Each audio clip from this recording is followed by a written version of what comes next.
ఎండాకాలంలో పిల్లలు తీసుకోవాల్సిన జాగ్రత్తలు. ఎండాకాలం వచ్చిందంటే వేడి చాలా ఎక్కువగా ఉంటుంది. ఈ సమయంలో చిన్నపిల్లల ఆరోగ్యం చాలా జాగ్రత్తగా చూసుకోవాలి. అయితే ఎండాకాలంలో పిల్లలు తీసుకోవాల్సిన ముఖ్యమైన జాగ్రత్తలేమిటో ఇప్పుడు తెలుసుకుందాం. ఎక్కువగా నీళ్లు తాగాలి. ఎండాకాలంలో పిల్లలు తరచూ నీళ్లు తాగాలి. నీళ్లు తాగడం వల్ల శరీరం చల్లగా ఉంటుంది మరియు డీహైడ్రేషన్ రాకుండా ఉంటుంది.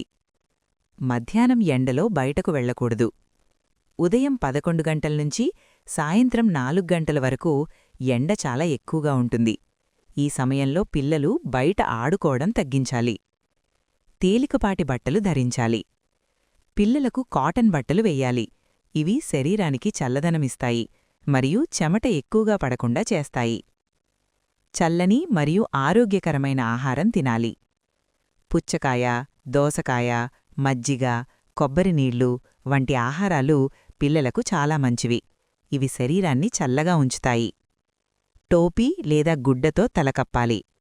బయటకు వెళ్లేటప్పుడు పిల్లలకు టోపీ లేదా గుడ్డతో తలకప్పితే ఎండ ప్రభావం తక్కువగా ఉంటుంది. రోజూ స్నానం చేయాలి. రోజుకు 1 లేదా 2 సార్లు స్నానం చేస్తే శరీరం చల్లగా ఉంటుంది. ఈ చిన్న చిన్న జాగ్రత్తలు పాటిస్తే పిల్లలు ఎండాకాలంలో కూడా ఆరోగ్యంగా ఆనందంగా ఉంటారు. అందరూ ఈ జాగ్రత్తలు తప్పకుండా పాటించండి. మా వీడియో నచ్చితే మా ఛానల్కి సబ్స్క్రైబ్ చేయండి. ఈ వీడియోకి లైక్ చేయండి. మీకిష్టమైన ఫ్రెండ్స్కి షేర్ చేయండి. మరిన్ని మంచి కథలు, పాటలు, వీడియోలు చూడాలంటే ఇప్పుడే సబ్స్క్రైబ్ చేయండి.